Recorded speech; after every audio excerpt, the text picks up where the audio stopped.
Hugo Bissou. Bienvenue dans un nouveau numéro de Ride With Me. Partie des glissouilles en tôle. Et voilà, comme ça on est au-dessus de lui, on peut le voir d'un petit peu plus près. Donc là, j'arrive au zénith, je relâche, je tourne. Hop là.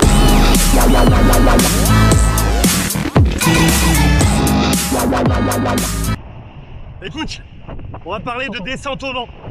On était sur le spot de Cabeço, tu l'as vu dans la vidéo. Faut que je redescende sur le spot d'El Médano. On va donc faire une grosse descente au vent. Le spot, il est tout là-bas en bas. Il faut qu'on redescende à travers la houe avec un vent qui est side on shore.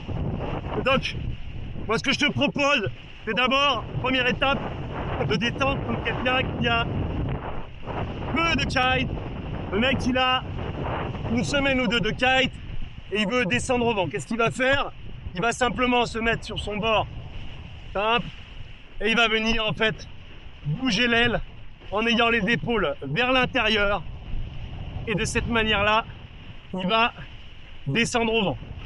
Attention de ne pas prendre trop de vitesse, auquel cas tu rattraperais ton kite, tu le ferais déventer et il pourrait tomber. Donc là tu fais ça sur un bord, tu jabs, tu regardes autour de toi, il n'y a personne, il y a juste un avion mais ça va. Normalement il est suffisamment haut pour pas qu'on se le prenne. Et tu fais la même chose, tu laisses la planche partir avec le vent, comme un débutant complet le ferait. Tu te laisses vraiment partir. Donc là il y a lui qui est là, je vais bien lui montrer que descend. Et tu te laisses partir, tu ne descends jamais ton kite trop bas, tête, les lignes vont se détendre et c'est là où ton kite va toucher la droite, puis mon esprit. Donc là j'abats et vous voyez que déjà je stave le bord, donc deux staves le bord, à perdre pas mal de tête. Maintenant on va prendre le pas, mec, même un peu plus.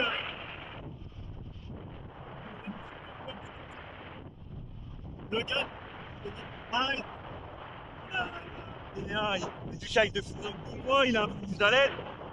Et on va donc lui dire pour descendre au vent. Alors là, je me prends la refusante liée au village. Donc le gars, il veut descendre plus vite. Il va mettre son aile tout en haut. Et il va faire un premier kite loop. Donc un down loop vers l'avant. Bon là je vais être obligé de remonter au vent parce que j'ai un mec sur ma trajectoire.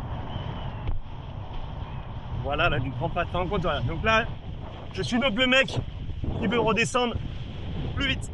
Ah, j'avais pas envie de mouiller. Ce que je vais faire, je vais pouvoir alterner kite loop, down loop,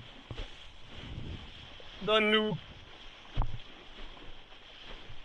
kite loop. Toujours pareil.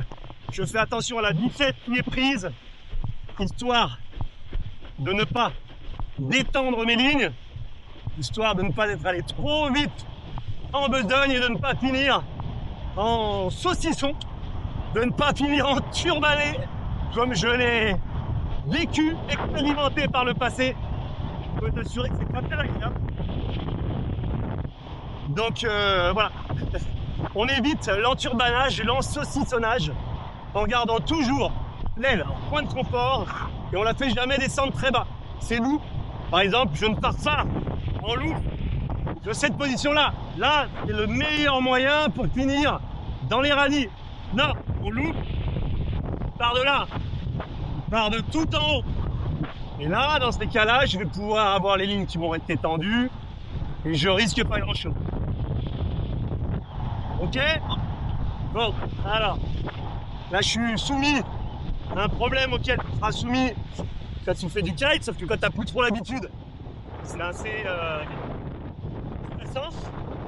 On retrouve avec un vent taille dans le shore, on est qu'à disparaître à la plage et on a plus mal de kite. Et comme dans le précédent numéro, trop de vent sur le bord tribord, ce qui fait que tu n'entends plus rien de ce que je te raconte. Alors à ce moment-là, je suis en train de t'expliquer que j'ai des riders sous mon vent, que je suis sur un vent side on shore et qu'il va falloir faire attention dans mes mouvements d'aile à la place que je vais utiliser. En effet, tu es en train de te déplacer de manière horizontale par rapport à la plage, mais tu as un déplacement aussi vertical. Vu que tu es abattu, tu vas perdre du terrain sur la verticale, sur la perpendiculaire par rapport à la plage.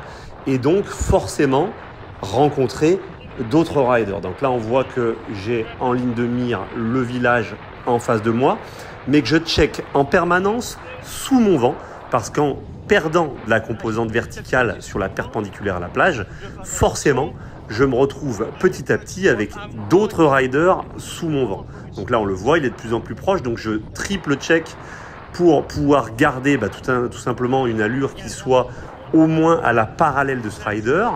Il faut que je freine mon allure pour le laisser me doubler, ou alors il faut que j'accélère pour passer devant lui.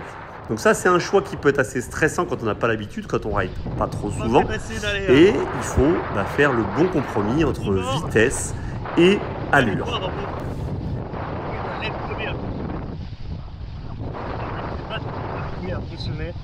Je vais peut-être aussi aller pousser mes lunettes.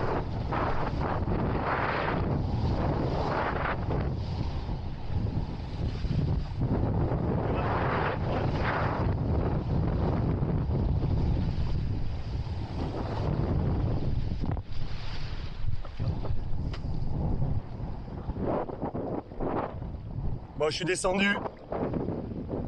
Quand même laissé 750 € de caution, donc on va faire attention à ce qu'on fait avec le matériel. On va tirer un peu le trim, on va vérifier tout ça. Donc je suis sur un lige court, là, je suis sur un lige d'école. Facile à larguer en cas de pépin. Il y a encore pas mal de monde finalement sur la plage pour leur filet. Un petit peu rafale sur la plage, on se méfie. Et on va aller chercher le twin tip. Là, j'avoue que je me sens un peu vulnérable en ce qui concerne un potentiel événement que j'attendrais pas, que j'aurais pas attendu. Si je devais larguer ou pas, je ne sais pas si j'aurais encore les réflexes. Donc là, je conseille de faire et fréquemment de contrôler votre matériel, de regarder si vous pouvez larguer, etc. C'est vrai que comme vous n'avez plus l'habitude de venir se passer, on va aller faire le changement de planche. Et puisqu'on parle matériel, j'en profite pour terminer cette vidéo par remercier Sony Canarias et Azul Kiteboarding pour la mise à dispo de cette magnifique aile Elevate et cette planche Axis Kiteboarding, plus le harnais, etc., etc. Une superbe école située à juste 2-3 minutes du spot, exactement là où je me trouve en ce moment. Ils parlent tous toutes les langues et en particulier un excellent français. Mais alors vraiment, vous pouvez y aller les yeux fermés. À très bientôt les glissous. Ciao, ciao. Parti les glissouilles en tôle. Et voilà, comme ça on est au-dessus de lui, on peut le voir d'un petit peu plus près. Donc là, j'arrive au zénith, je relâche, je tourne. Hop là.